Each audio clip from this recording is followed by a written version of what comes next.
I was on LinkedIn looking at the 3 most well-known and followed people in New Zealand. Number 1, Prime Minister.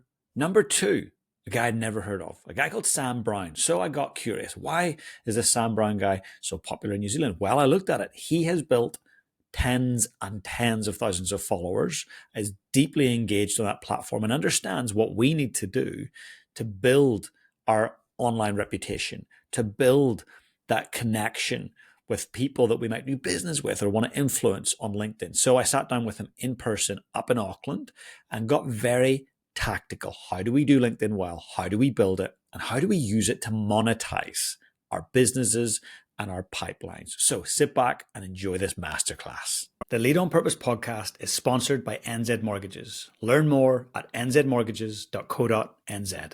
Sam, a huge welcome to the Lead on Purpose podcast. Yeah, thanks for having me. I'm excited to have you here because LinkedIn is something that I've been very interested in. Mm-hmm. I know many of my listeners will either be on it and very active, or on it and very inactive. Mm-hmm. There'll be some who go, why bother? I'm already on Instagram and others. Yep. And so I think there's a real place for LinkedIn, and I think there's a lot of untapped potential. But there's so much in terms of options for us that often we just don't engage as individuals. So you went from 0 to 100,000 followers on LinkedIn in 2 years. Yeah. Wow. Yeah. Like mind blowing. Yeah. How did you do that? Like, why did you do that? It's probably more important. Like, what was your goal there? My goal was not that. It was, I had been through, 2 really tough years with COVID, as we all did. And my business was and is a music agency. So I was booking live bands and DJs for events. It was going very well for years and years and years. We were about at year 12. And I can even remember saying to my girlfriend, it's sort of too easy. Like the challenge is gone. We've done it, And then overnight, all the business went away. And so that, after a lot of, kind of sitting on the couch wondering what the hell I was going to do, I tried a few different things and got through those years kicking and screaming. And then, at the end of that, I guess I was almost in a new mindset and feeling like a new chapter at the start of 2022, and started writing about my experiences as an entrepreneur up until that point on LinkedIn. And I'd had this really strong desire to do that for a long time. I tried to start a podcast. I tried to start a blog. It was always around, entrepreneurship is this doorway to a better life. And I'd done it kind of informally with a lot of friends and even friends of friends. People would book a coffee with me and go, I'm starting this photography business, or I've got this real estate video company and, things aren't quite working. Another friend wanted to start a drum tuition school. So this kept happening, and I was never putting it out there to people like, hey, hit me up if you want to do this. But something kept creating those interactions, and I really loved them. Every time I would do it, people would the person who I'd met with would message me afterwards or email me or whatever and say, hey, I'm just buzzing. I'm really inspired and excited from what we talked about. Can't wait to put it all into action. And it was almost just like, okay, that feels really good. I want to do more of that. And I suppose the idea of doing it on LinkedIn was like doing it at scale. All of a sudden you can reach a lot more people with these ideas. I think it was that combined with a love of writing, something I've always done all my life. It's sort of how I figure out things in my brain for myself, even, journaling and putting things down on paper. So I think there was a few contributing factors like that, a natural inclination to write and to help and to inspire people. And I got some positive feedback early on. Obviously, early on, I didn't have 100,000 followers. I had something like 1,000 from having been on LinkedIn, like we all have been for 10 years. And I just sort of got, nice comments and thought, okay, I'll do it again and do it again. Mm-hmm. And, day after day I was posting. I had a lot of stories to share, and I would sort of learn from the reaction of people. When I write about this, they like it more than when I write about that. And really one thing led to another. So it wasn't like on day one I thought, okay, I'm going to go for it, 100,000 followers or bust. I probably started thinking that way about 6 months in. It had become a big part of my life. I was spending a lot of time on there. I had a lot of people letting me know how much they were enjoying it and how inspired they were.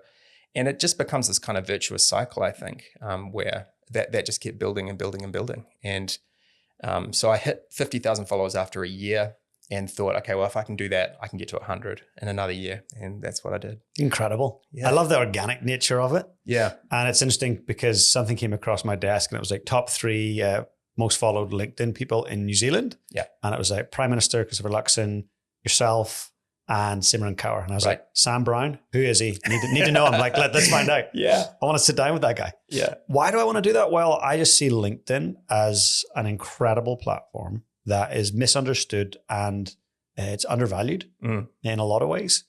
So when you were writing at the start, because ChatGPT is doing a lot of writing for a lot of people right now, and it's generally rubbish. Yeah. In my honest opinion. Do I use ChatGPT? Yes.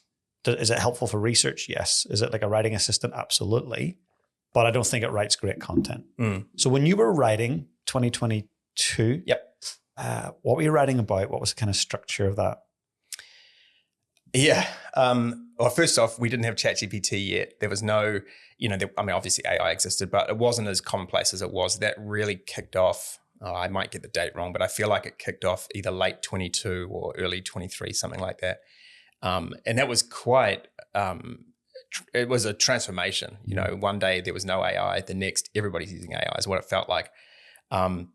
But what I wrote about, okay, so I had built a handful of online businesses, Find a Band, my music agency, Auckland Weddings, which is a wedding marketplace.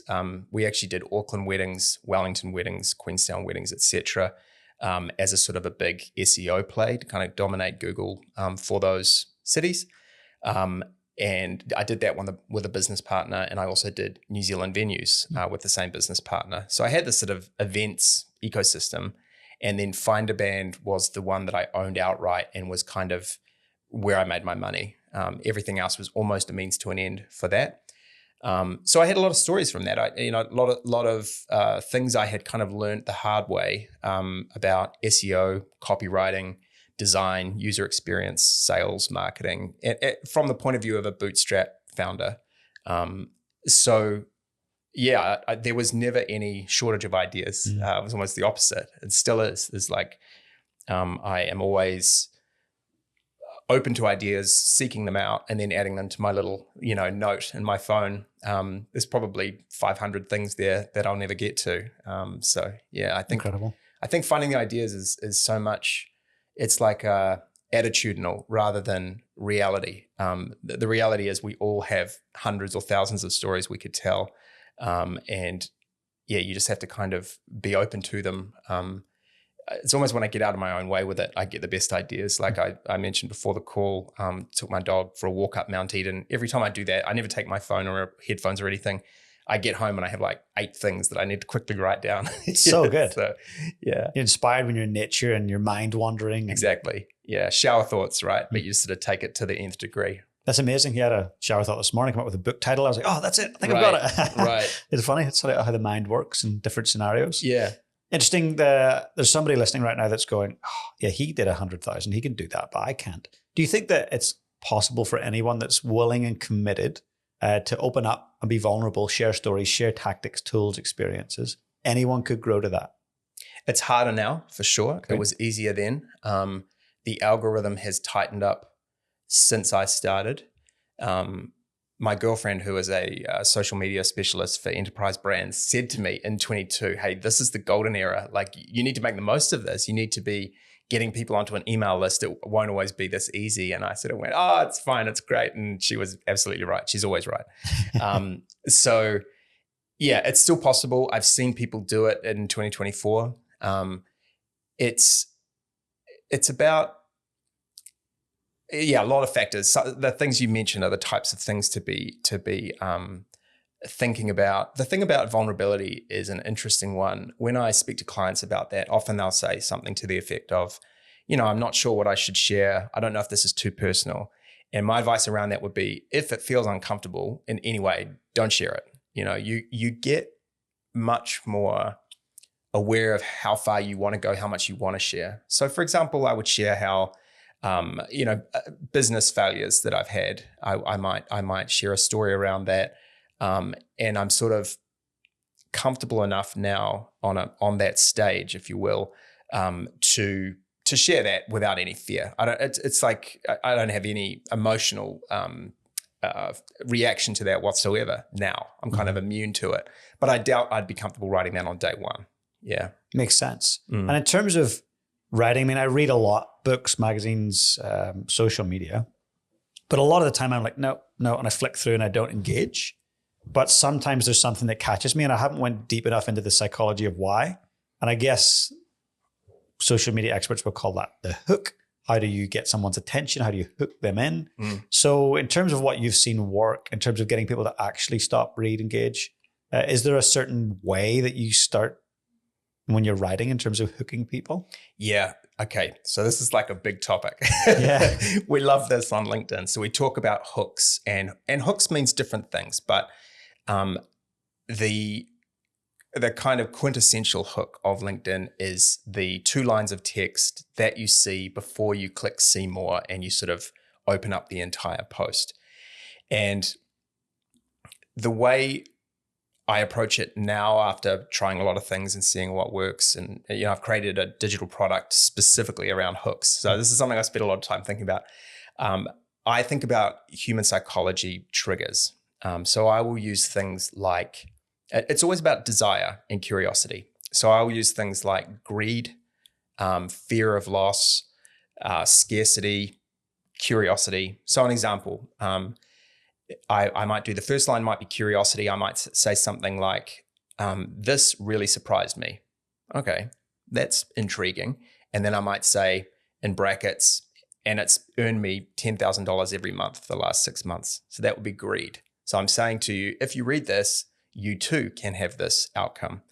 That'd be a pretty classic one. And then you've got to balance that up with, you don't want it to be clickbaity. You don't want people to feel like you sort of did a bait and switch. So you also have to be thinking about, if somebody read this and then they clicked, are they going to feel that they got what they paid for with their attention? So yeah, that's how I approach it. And I give them a lot of weight. I spend time on each one. I might spend on a detailed post, let's say 4 hours, writing it, editing it, and then turning it into a carousel, etc. And then I would probably spend an additional 15 minutes just on those 2 lines. And that's with experience. I'm pretty good at them now. So I've noticed a huge difference. Sometimes I post the same post every, say, 6 months. I'll reuse it. And I might experiment with the hook from one posting to the next.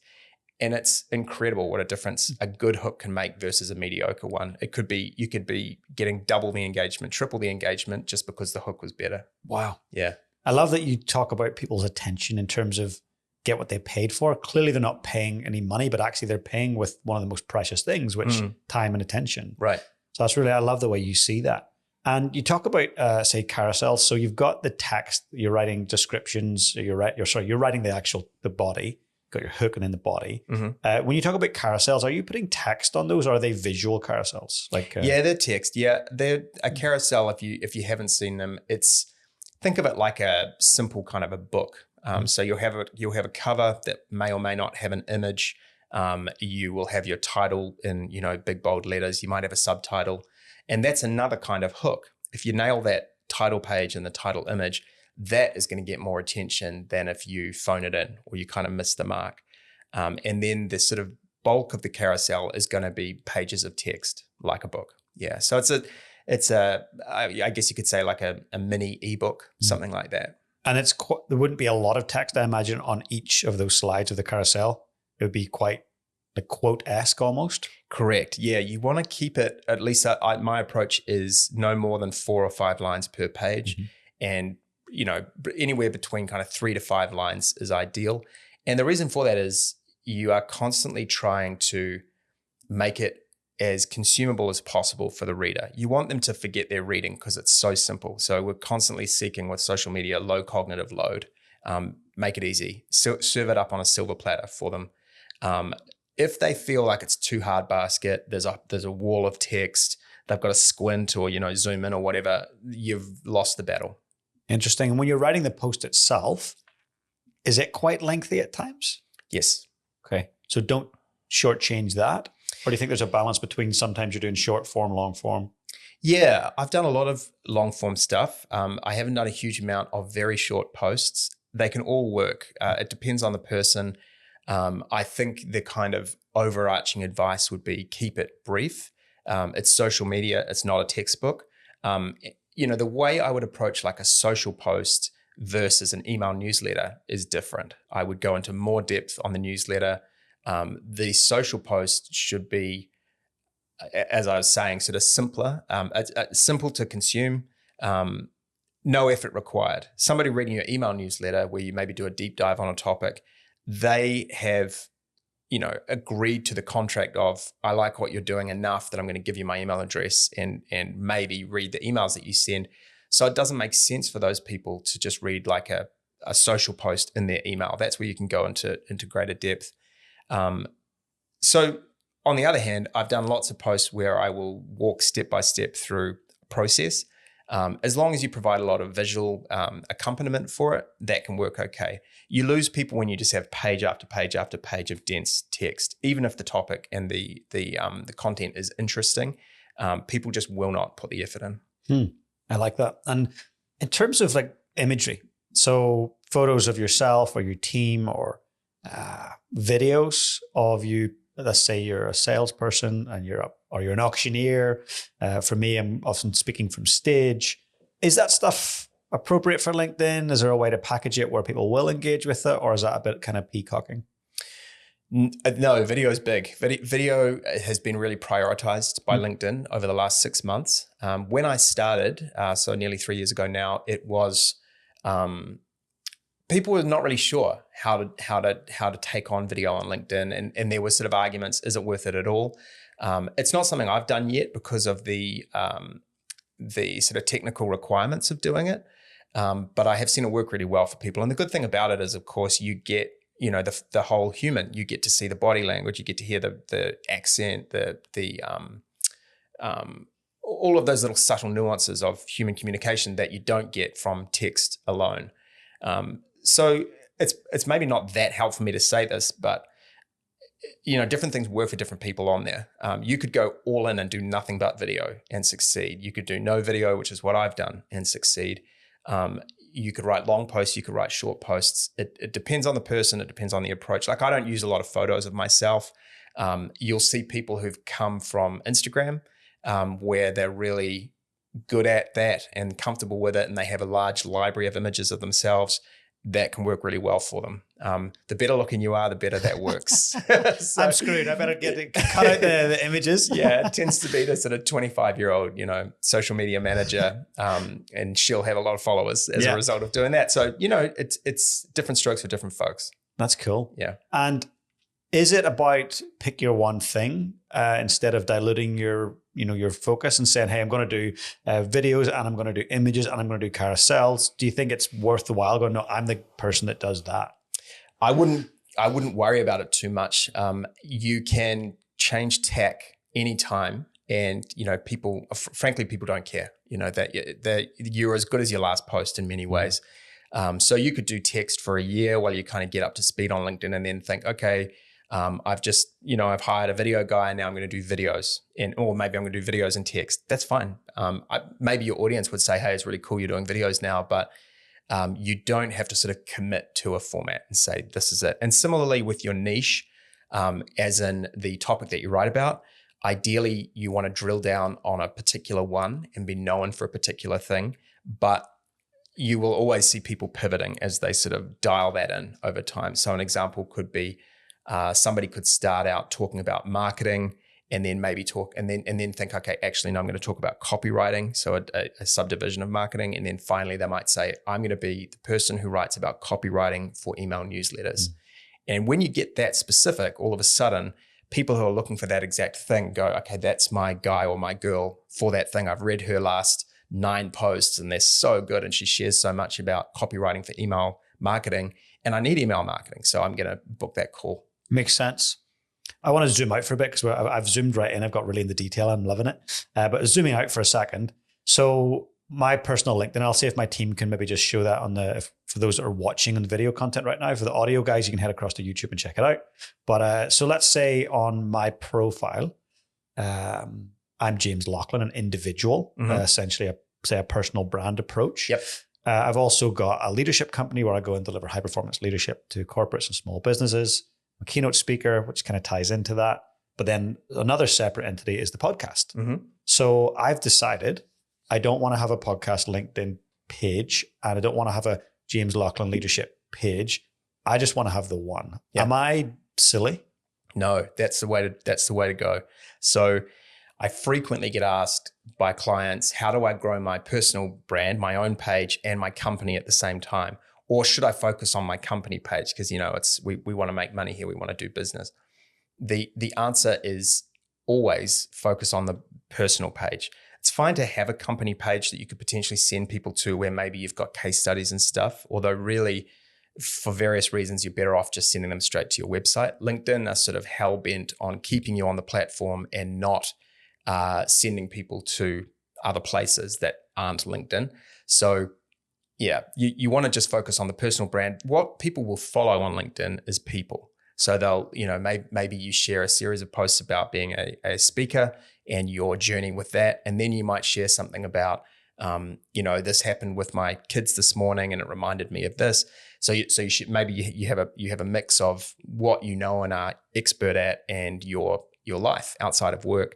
And over time, as these posts sort of add up in aggregate, people go, okay, I really like James. I've learned a lot about public speaking from him and high level leadership. But I thought it was really cool how he shared that thing that happened this morning with his kids, and they grow to know you. So you build the parasocial relationship, meaning one-way relationship where they feel connected to you. They feel that they know you because you've shared so much of yourself professionally and personally on the platform. And then when it comes time to invest in that particular thing, they think, well, I'm going to do it with James. I like James. I've been following him and he just seems like a good guy. Mm. It's basically impossible to do that exact thing with a company page. And one of the big reasons is people are just not interested on LinkedIn in following company pages.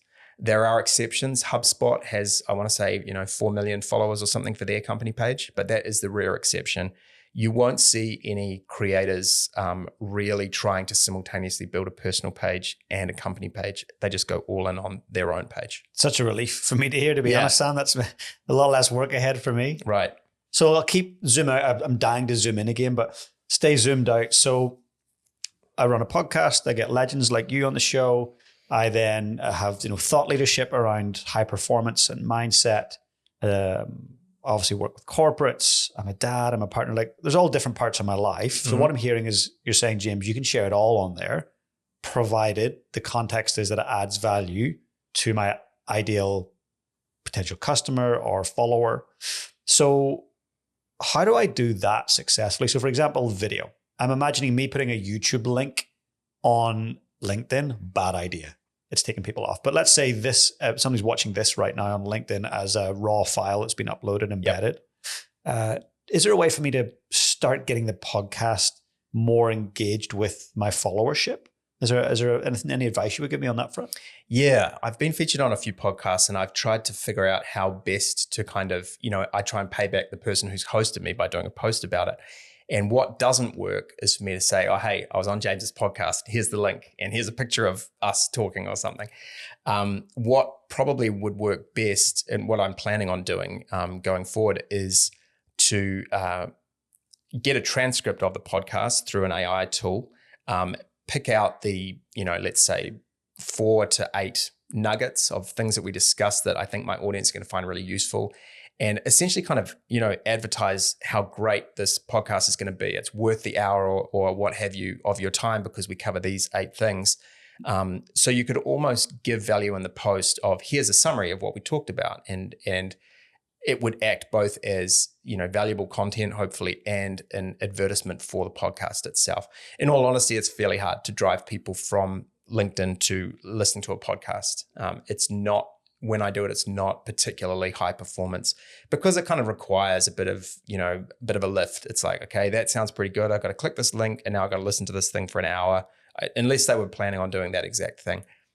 When I spoke with Chris Do, that worked really well because he's huge, 5 million followers or something. That one was cool, and that one went well. I think because my audience were like, "Hey, good for you, Sam. That's cool that you were able to get to that. You were able to work with somebody at that level." Typically, yeah, they do okay. I guess if I were in your position, I would take that one step further and try and turn the podcast into a really good LinkedIn post that works in and of itself. That isn't just taking people to the podcast, but is like, here's everything I learned from this podcast. And, maybe here's a download with how you can put these things into practice. And by the way, there's a link in my in the comments or on my profile to the podcast if you want to check it out. I like that. So don't put the link to the podcast, whether it's YouTube or Apple or Spotify, in the post. Put it in my actual profile, because you can put one URL in there. You can put one URL under your headline. Okay, this is going to get a bit technical. We're getting back into the... Do you want to get technical? Yeah, let's do it. Okay, so you can pay for a thing called LinkedIn Premium. It's like $1,000 US a year. And you get a few things. You get LinkedIn Learning, which is actually really good. They acquired lynda.com. So there's thousands of amazing courses. You could learn Figma or Midjourney or what have you. But you also get this custom link that you only get by paying the money. And what that means is every time you post, you can have a link under your headline. So mine says, visit my website. They give you about 7 to choose from. It's like, visit my website, subscribe to my newsletter, book an appointment. And what I do is I use that link. I change where that link goes depending on the post. So say it was a podcast that I really wanted to drive people to, and I didn't want to tank my engagement by putting a link in the post, because you can do that, but LinkedIn hates it. And it kills your engagement by, I don't know, some percentage, say half. I don't know what the number is, but it's very noticeable. The post will do much worse.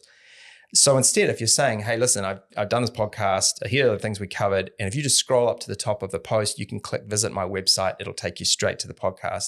That way you kind of get to have your cake and eat it too.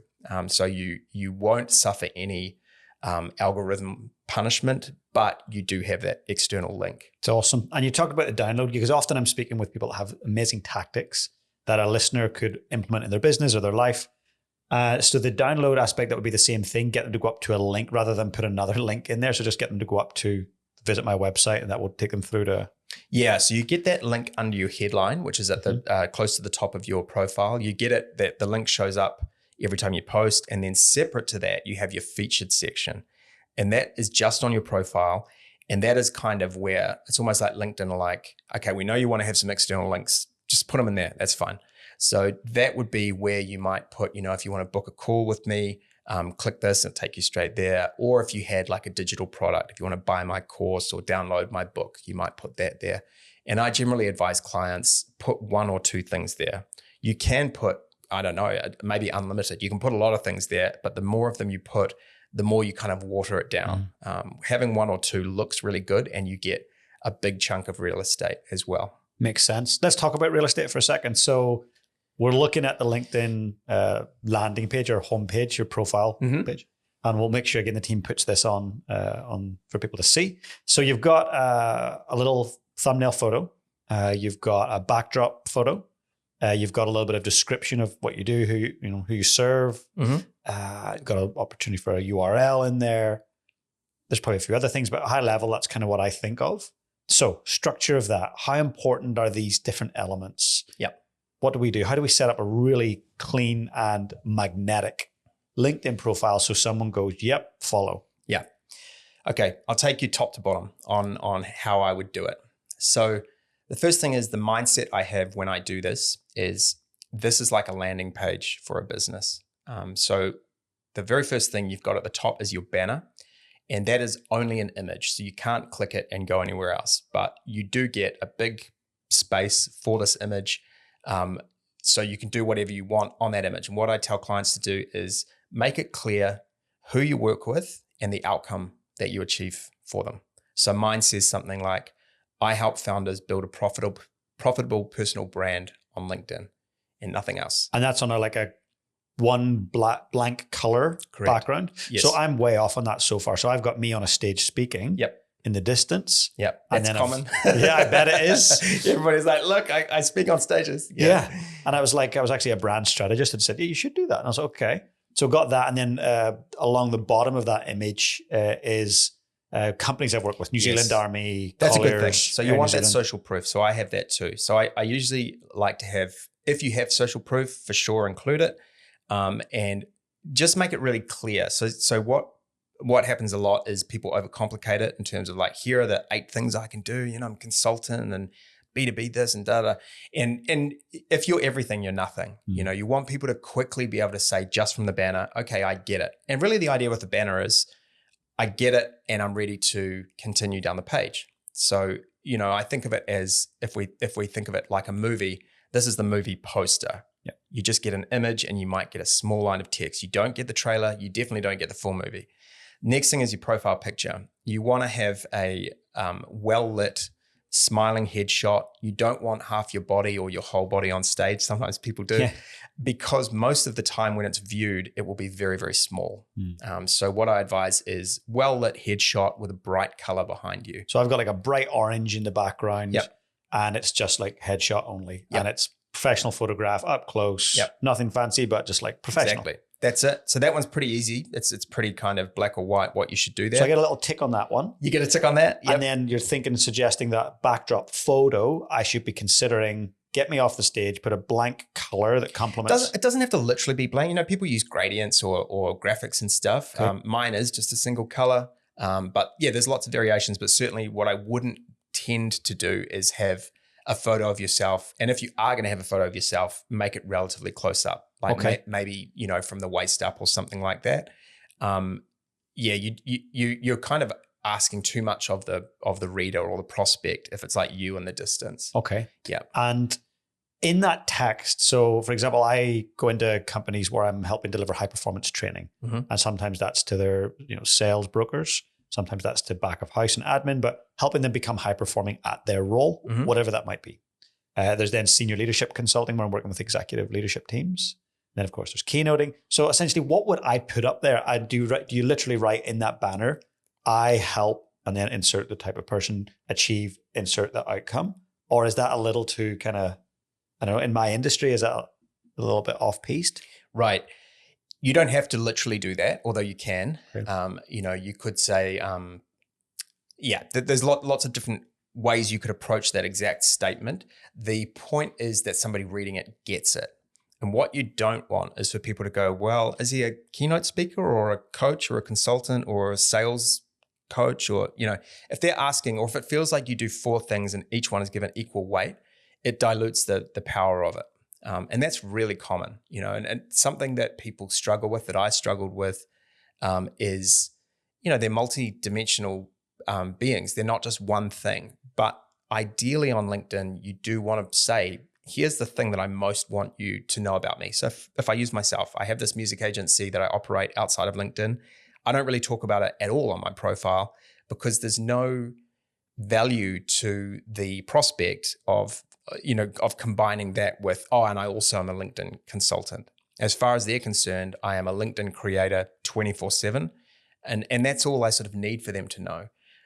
The way around it, if you like, is I sometimes will share stories about that business in my content, but the profile is not the place to do it. The profile should be really black and white. Here is this one thing that is the top of the pile for me. Beautiful. So I've got the profile photo, I've got the backdrop banner photo. Now we've got some space to write in terms of like the description. Right, the headline. The headline. Yeah. What needs to happen there? Yeah. Okay, so it's important to note that this is the most important copy for your profile and really for you on LinkedIn. And why is that? That's because every time you comment and every time you post, people will see a portion of that headline. So they'll see about, depending on whether they're viewing it on desktop or mobile, they'll see the first 6 to 8 words. And I suggest playing it safe and really focus on the first 6. So those first 6 words need to be so curiosity inducing in the reader that they think, I really need to check out what this guy's about. That sounds really interesting. So mine says something like building $1 million founder brand. And I do that because I want my audience to think that sounds intriguing. I wonder what that's all about. What I don't what I haven't done and shouldn't do is something like, I am a LinkedIn expert who works at da-da-da. So because what will happen is you get it cut off before you even get to the good stuff. So the first part is that curiosity. Think about, I just need to get the right people to come and have a look at my profile. So start with curiosity, then elaborate. So if you do get them to your profile and they read the rest of your headline, now you can go into more detail. So that would be where I would explain in more detail, who exactly do I work with and what exactly do I do for them? That might be, it doesn't matter, but it might be 12 words, something like that. And then the third thing I do is I reiterate social proof there. So I might say I've worked with, X, Y, and Z, or featured in X, Y, and Z. And so, yeah, that's pretty much my formula. I go curiosity, elaborate, social proof for headlines. Incredible. This is so helpful. So I'm going to zoom in again. Yeah, no worries. So featured in versus clients I've worked with. So let's say some clients that I've worked with are New Zealand Army, Canterbury Rugby, and then some other corporates, so forth. I'll put that in. Yep. But then I featured in Forbes CEO Weekly, and I haven't put that in. Yep. So where should that be? The banner? Should that be in the headline? Like, should I be mentioning that I've been featured in these? Yeah, the either of those, clients I've worked with or featured in is fine. You could conceivably do both. I guess there's a point where it starts to become meaningless if there's too many names there. The thing about the clients I've worked with is it says to the prospect, if they are kind of like that. So let's say, you've got the Air New Zealand and the Army, and let's say somebody from Deloitte sees it, they're going to, or Google, they're going to think, okay, this guy's working at the top level.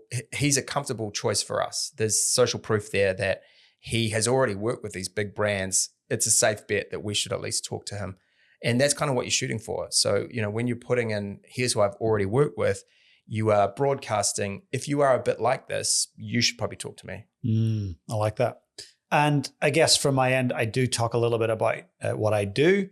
Maybe, one thing that, again, my brand strategist said, look, it's important. It's a unique differentiator. It's like, James, you're a world champion. You're a 7-time world champion. You should mention that in your description. And I've, for years, steered away from it. I'm like, I don't want to talk about it. People don't need to know about it. It's not who I am. It's just something I did many years ago. Like, Nana, you need to put it on there. Is it a good thing to have it on there? Is it silly? It's an interesting one, isn't it? What are you a world champion in? Drumming. Are you? Yeah. Oh, that's so cool. Yeah, when you mentioned music at the start, I was like, oh, we've got more of a conversation here. That's great. Yeah. I mean, the good thing about that is, as they've said, it's a differentiator. So I have a client right now who is a very accomplished entrepreneur and sort of works around mental health. And she's also a circus performer outside of work. And we included that because it is such a nice little twist. So it's good in terms of personal brand. It's maybe not gonna lead to a direct ROI, but it's gonna make you stand out in somebody's mind. I would include it for sure. 7-time world champion at something, yes, I would put that in. You could choose not to, but I think it's a nice thing just to kind of flesh out the person in your prospect's mind. And the first 6 words shouldn't be about what I've done. It shouldn't be about I run a podcast. It should be about what I do for the most ideal customer. Even more dialed in than that, it should just be about getting people to come and check out your profile. Okay, so it's that curiosity piece. It's that right. The thumbnail on a YouTube correct exactly video. Like, God, I need to click that. Yes. Okay, so I need to work on that majorly. Maybe. Definitely. Any advice on that in terms of a theme that I should consider in terms of what I do?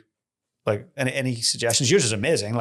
Thank you. I spend a lot of time on this with clients. It's sometimes the thing that not literally just that, but thinking of the copy for their profile is hard. I have to really, I get them to fill in a detailed survey, and then I take their answers and often kind of have a good old think, and think, what exactly, how do I sum up this person in 6 words? It's easier for me to do it for them than for them to do it. They can never pick, but I would have to give it a bit more time, honestly, to do a decent job of it. But yeah, the goal is, how do I pick out something that will be really interesting and compelling to someone who would potentially work with James? I love it. And I guess not all of my clients have got a suite of services, and some of them might start at, say, with a book, $25, right up to working one-to-one $100,000. So certain clients are not going to be on LinkedIn potentially, and others will. Yep. So let's talk about then how we engage with the ideal client. My understanding is I want to get my potential future clients off social media and onto my email list. Mm-hmm. It's something I've been working slowly at. Finally, my email list is larger than my LinkedIn followership because we're pulling them in from multiple places. Yep. So how do we do that and get them off and into our email list effectively? And then how do we monetize? Because at the end of the day, people want to use LinkedIn, spend time on it so that there's an ROI, not a cost to it. Right. So how do we get them off onto our own email list? And then how do we monetize? Mm-hmm. Okay. So yes, I like that that is what you want to do. The thing about getting them onto your email list versus selling directly on LinkedIn is if you can get them on that list, you can then sell to them repeatedly direct in their inbox. You're not going to be subject to the whims of the algorithm, which I have seen change a lot for the worse for creators. You have them forever, assuming you write good emails for them that they like. And so the easiest way to do that is lead magnets, and the most effective way. So a lead magnet is when you put together a typically free offer that is so irresistible to your reader, to your ideal audience, that they think, okay, I know I'm going to have to put my email address in, and I know I'm going to get sent some marketing emails, but I really, really want that thing. And so I've created lots of them for people wanting to grow on LinkedIn and seen what works and what doesn't for me. And it sort of highlights the rules for everybody. So I'll give you some examples. So if I do a lead magnet, here's how to create a really, really good banner. Here's my exact process, and I've got 12 examples of well-created banners, and I've got a Canva template that you just fill in the blanks. Okay, that's okay. That's probably a 5 out of 10 lead magnet. It's relatively desirable to people, but it's not an absolute killer. It's just okay. At the opposite end of the spectrum might be something like, here is a step-by-step guide to making $10,000 every month on LinkedIn. Okay, that is something that everybody who isn't already making that wants to know, bar none. If they're sort of dabbling in content creation, that is the thing they want. So the key with lead magnets is kind of figure out, what is that for you? What do they really want? What do they really want? Yeah. And they won't always even tell you that. They will kind of, for example, with personal brand, people might say, I want to grow my brand, I want to grow my authority. And then when we drill right down to it, like, why? What do you really want? Okay, I want a big audience and I want to make, $30,000 a month on LinkedIn. Okay, now I know what you want. That's the goal. So it's about finding what those true desires are and then creating lead magnets to that effect. And people wrestle with this in that they feel, well, doesn't that mean I'm giving away the golden goose if I tell them my secrets? But, Alex Hormozy talks about people don't pay for information. That all of the information is on the internet, yeah, of right? course. They pay for execution. They want you to either make it incredibly easy for them to do it or even do it for them. So I have found, and speaking to other creators, I know they've found the same. The more I just give away all my secrets, all my little hacks, the more that I am signing high ticket clients who say, hey, I just read that exact breakdown you did. Can you do that for me? Yeah. I can see that. Hormozy's amazing. $100 million offer. Great book. I'll put a link in the show notes as well. But for us, it's definitely, we've seen that, like the more we give, then naturally the more interest, intrigue, and then naturally our ideal customers reach out. Right. And so I guess about doing that organically, authentically. The one thing I haven't nailed and really dabbled in is low ticket. So, I've got lots of mini courses that I could shoot, record, and put out there. What's the best way to kind of, I guess if I was to do 10K months on LinkedIn, because I don't look at LinkedIn as a platform where I'm just making recurring monthly revenue, but I should, why not? I'm spending time on there and I've got all the educational kind of tools and videos ready to rock. What's my starting point? How might I get started on that journey? If you have testimonials from people who have previously taken one of your mini courses, and if you don't, it'll be useful to get some. What you can do, and I advise not doing this too often, you don't want to fatigue your audience by constantly hitting them over the head with offers and, buy my thing, whether it's working with you at the top end or buying my $25 book at the other. I suggest somewhere between 10 and 20%, and definitely no more than 20% of the time you want to be selling. Some months I won't sell at all. Others I'll do a few offers. And so let's say it's a course. Let's say it's a course on high performance for C-suite. And what I would do is I would say something like, 3 years ago, I built this course. Since then, 230 people have gone through it. Here's what some of them had to say. And you've got these testimonials that are really highlighting how did the person's life change for the better as a result. So say this person gave you this long testimonial. James is a great speaker. It was so much fun and the time passed so quickly. That's all great. But the person on social media doesn't care that they had a nice time doing the course. They want to know, if I spend the $200 on your course, how's my life going to be better? So you want to pick out those sort of gold nuggets within the testimonials, usually a sentence or 2 sentences. And then, the person and where they're from. If they're a credible person, ideally you say it's their name and their CEO at this company. Okay, great. So this is a course for CEOs. It's $200 and the value is, easily $5,000, $10,000.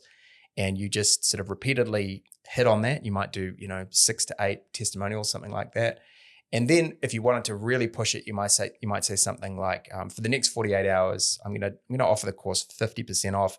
All you need to do is comment this word in the comments and I'll send you the link.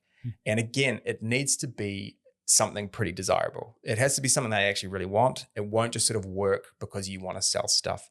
But yeah, that has proven really effective for me. So interesting. I've tried this in a different way. I had 3 books, 3 books to give away. One of them was a signed copy of Drive by Daniel Pink. So he sold like 4 million copies of this. And the other couple was Ali Abdaal productivity book and maybe Think and Grow Rich. And said, hey, comment book below if you'd like to be in for a chance to win this. Right. And my God, like the engagement was ridiculous because people really wanted it. Low cost of entry.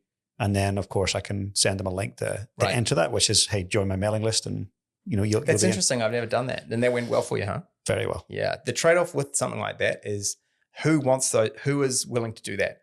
Probably not your $100,000 client, right? They either own the books or they're happy to buy them. They're not. So, there's a bit of call it a danger, that's probably overstating it, of accidentally building an audience of people that are not, serious prospects.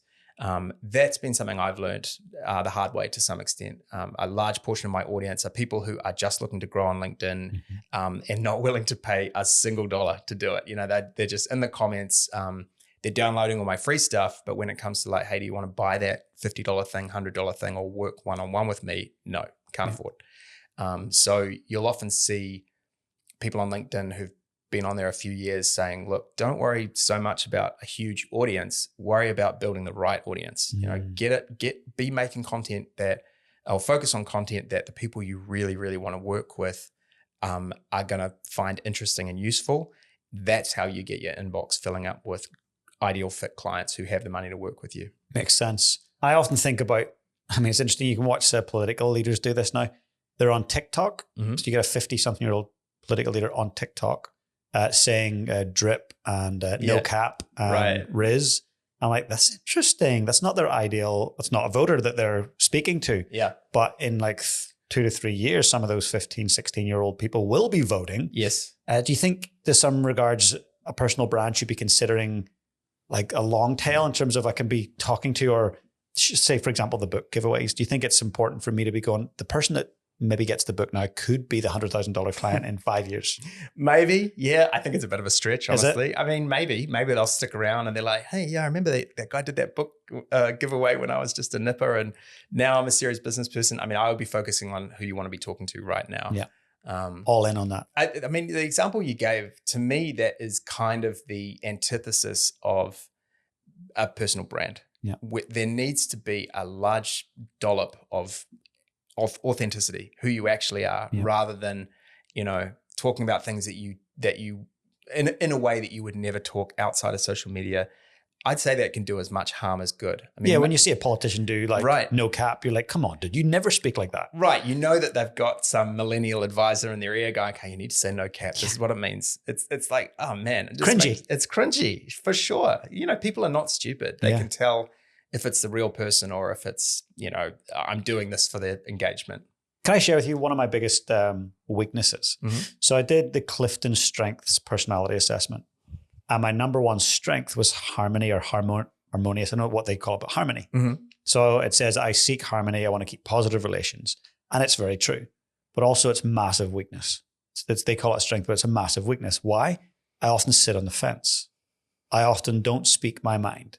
Worried about repercussions, worried about how it might hurt someone, worried about maybe someone going, well, I'm going to unfollow him or I'm not going to do business with him. But then I look at someone, ultimately the number one personal brand on the planet right now, Donald Trump. Yep. Like whether you love him or loathe him, he's just everywhere. Right. Everyone talks about him. Everyone knows him. Everyone can see his face. They know what he stands for. Mm. Joe Rogan, in my podcasting world, I'm not a fan of Joe Rogan, not because he's got like 500 million more listeners than me, but Damn Joe Rogan. yeah, but more so because I don't like some of the things that he believes in. Right.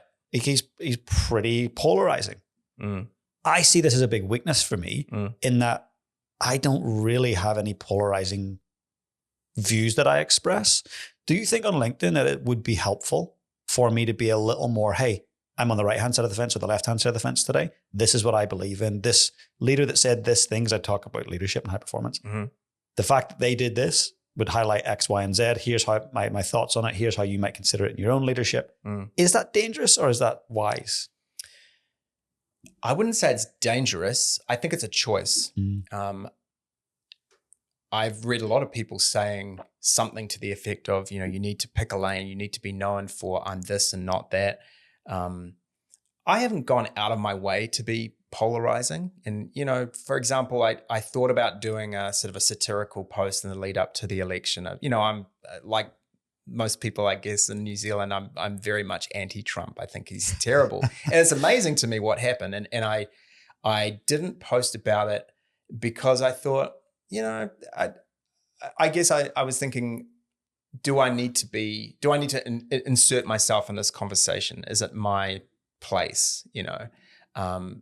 I think social media creators can be in danger of taking themselves too seriously and maybe taking their, you have a lot of people supporting you who like your stuff and are fans of yours, and you kind of start to believe your own hype. And I thought, I don't need to be part of that conversation. But on the other hand, there are things, for example, people using AI comments on LinkedIn is really common, and it's pretty terrible. It's like, it's AI people commenting on AI content, and we're losing. I'm seeing that this week for the first time ever. Right. I'm getting, they're almost like either female VAs or secretaries saying, please DM me. And I've seen like so many over the last week, and I'm like, what? As a comment? Like that's such a weird thing. There's no context. It has to be AI doing that. So why would someone do that on my content? What would they get out of that? If I go and engage with that person, is that potentially phishing and scams?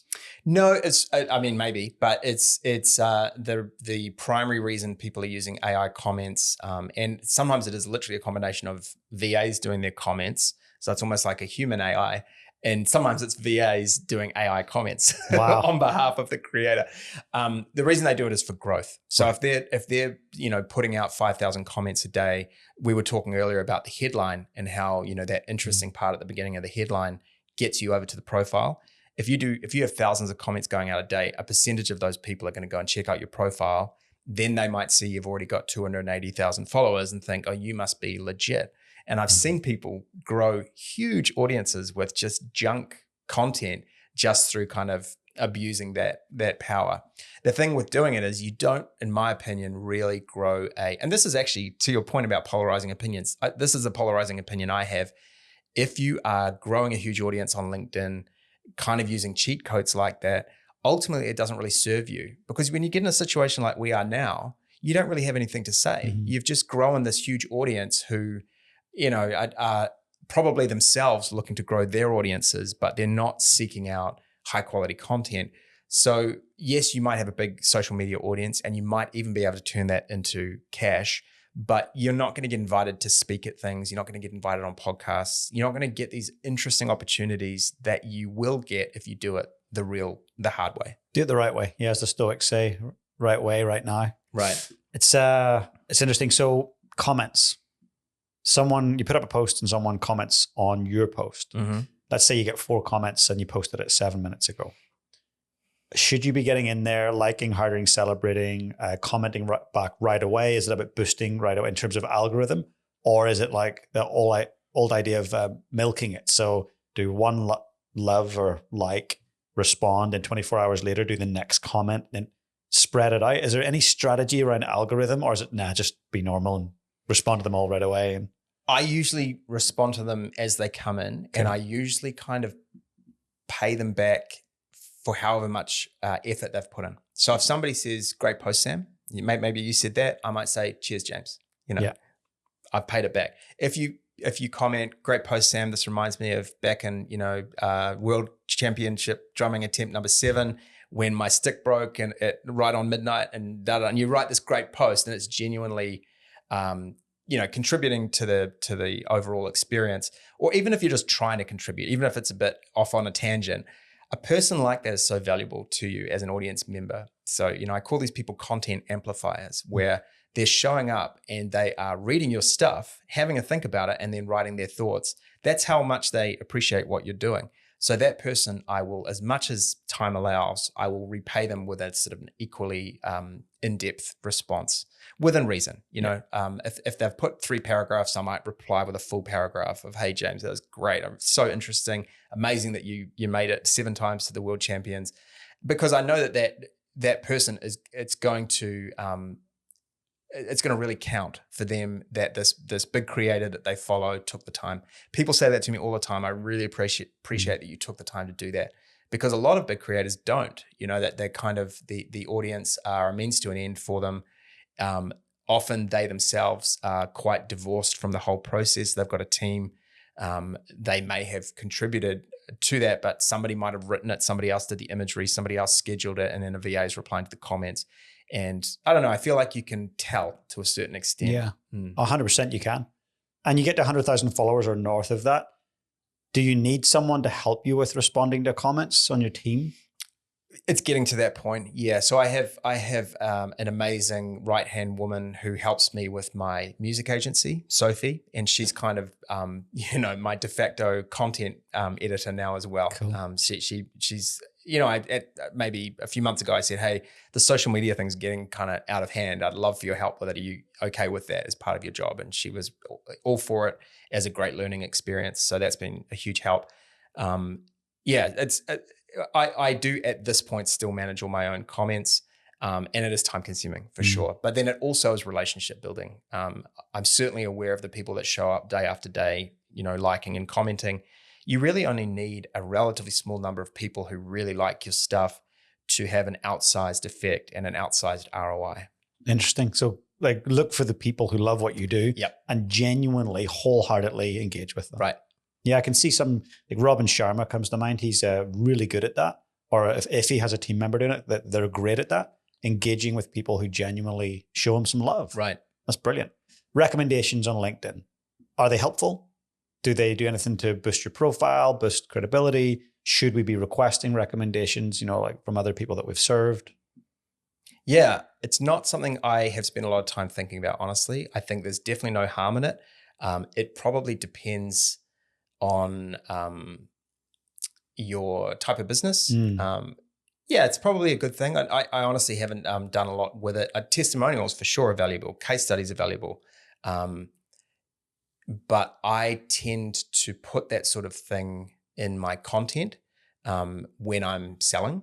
And that's worked okay for me. I personally haven't really pursued recommendations. That's cool. Yeah. Top LinkedIn voice.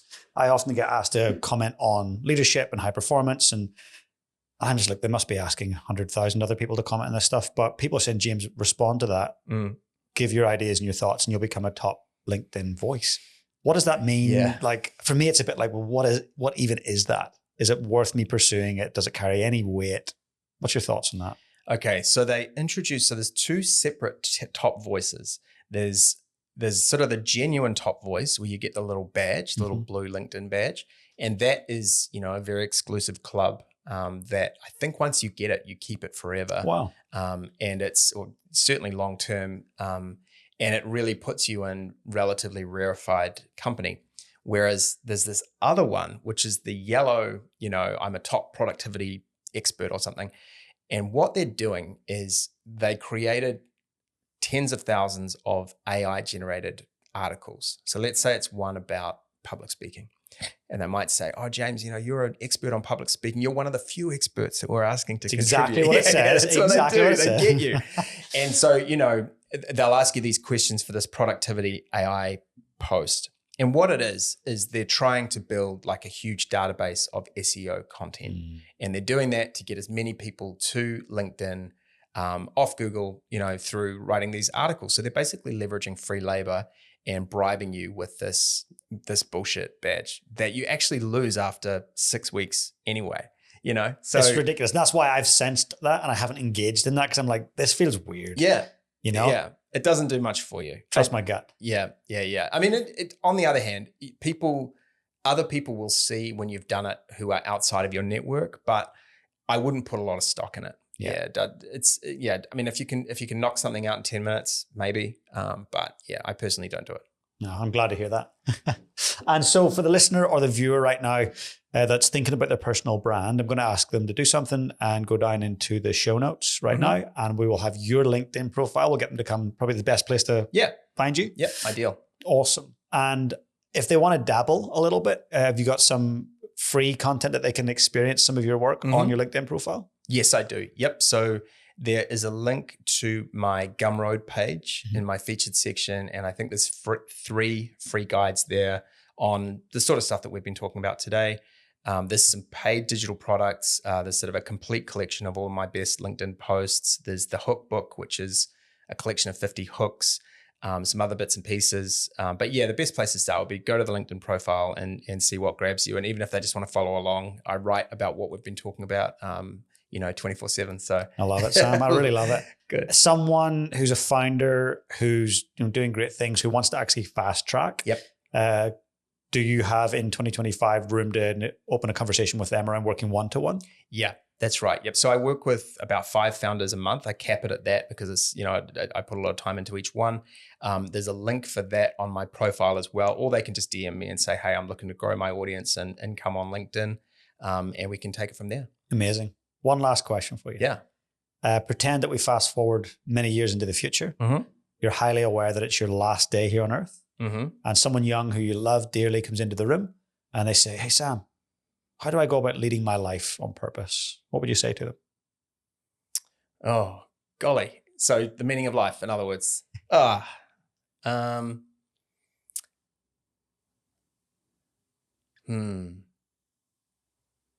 think I would say something about the best things in life are available to you already. Getting out, moving your body, being in the sunshine, being with your family, spending time with your friends, laughing. That's the stuff that matters, and try not to forget that each day. Beautiful.